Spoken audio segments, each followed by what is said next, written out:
high expectations, even intangible expectations, whereas he can't possibly meet them all.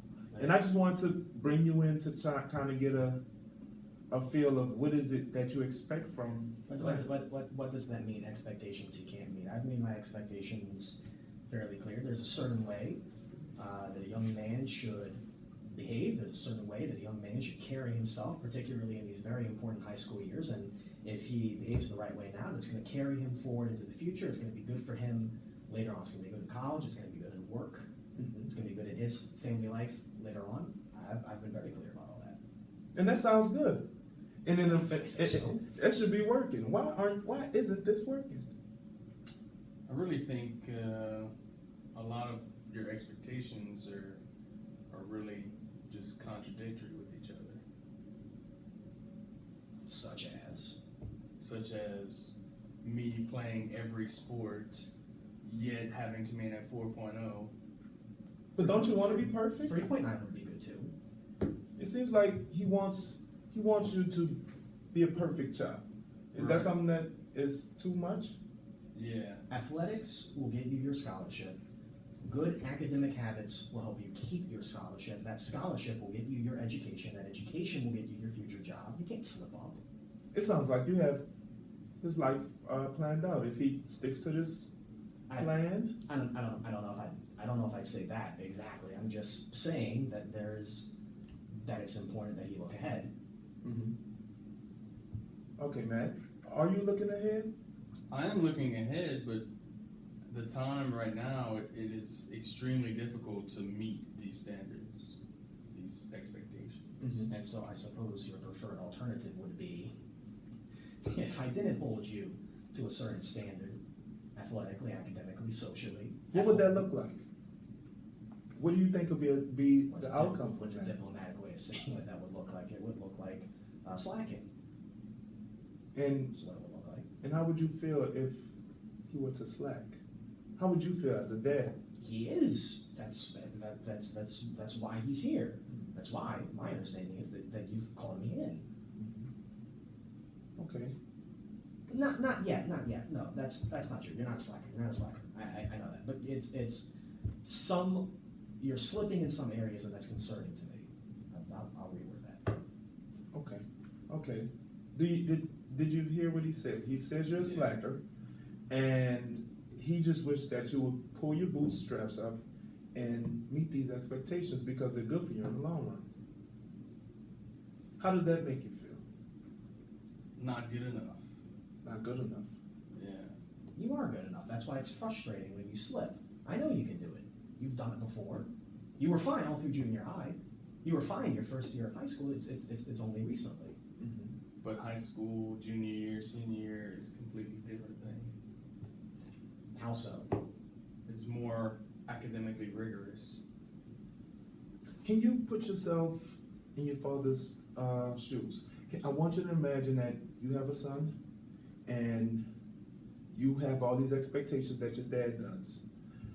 How does that make you feel if he doesn't meet those expectations?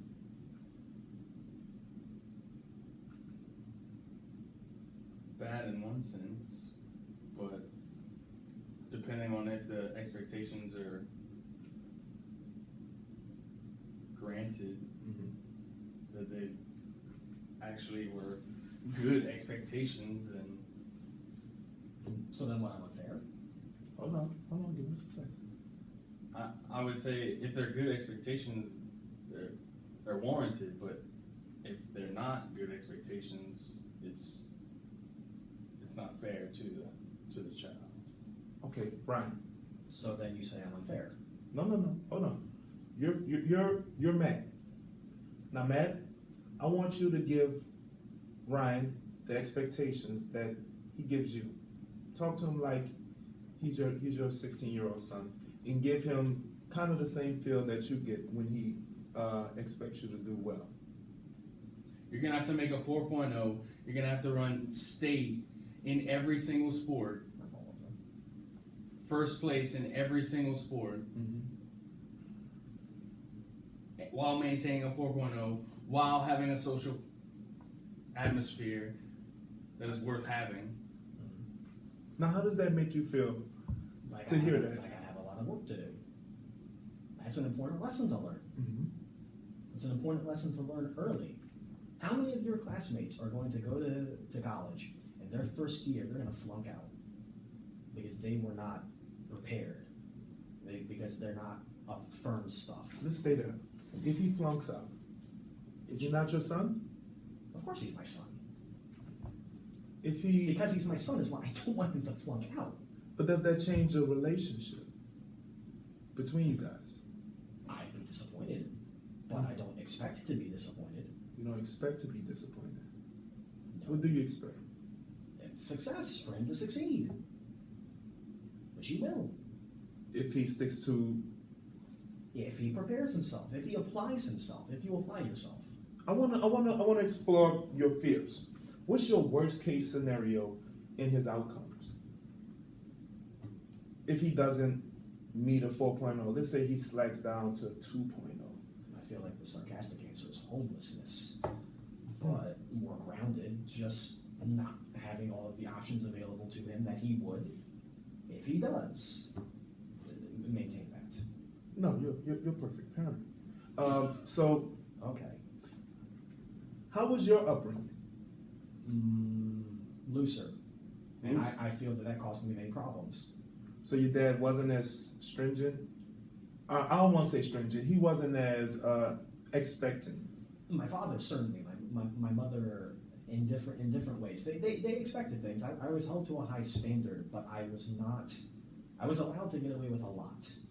And I feel that built into me an attitude that caused me problems in my 20s, and I do not want to see that happen with you.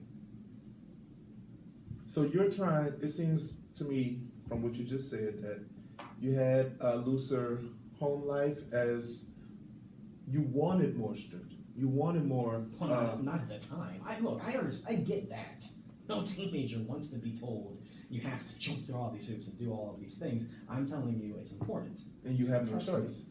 Well, that's also kind of the setup, yeah. Okay. You hear where he's coming from? He's coming from an altruistic place, but it just seems like he's kind of out of the loop about how you feel Right. and how it may come across to you. Yes, you're looking over his head and you're seeing the outcome. You're seeing his triumphs, but you have to bring it down to a level where you can feel as he feels. What does that even mean? That means in our altruism as parents, we want what's best for our kids.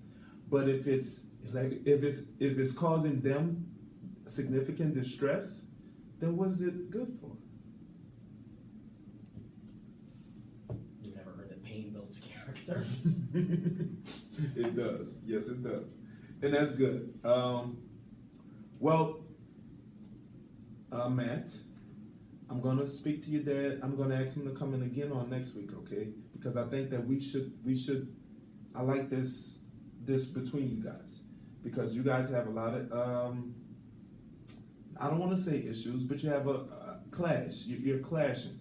He's 15, he's a dad. You want to please your dad, but you understand that it's kind of hard. And you want to see the best outcome for your son. Who would? Right? Yeah? Yeah. Okay, so we'll come back next week and I want to explore some more with you. But for now, I want you, when we come back next week, tell me how you think he feels on a day-to-day basis. Okay? After you've had time, I know you've probably not had time to explore that. I just want to hear your perspective and pay attention to him and what he has to do, maybe studying or practice or his experiences. And you, I want you to do the same thing. Pay attention to him when he leaves for work, when he comes back from work, what he has to do to prepare the home. And I want you guys to get a feel for each other. And when we come back next week, we can talk about that. Sounds cool? Yeah, all right.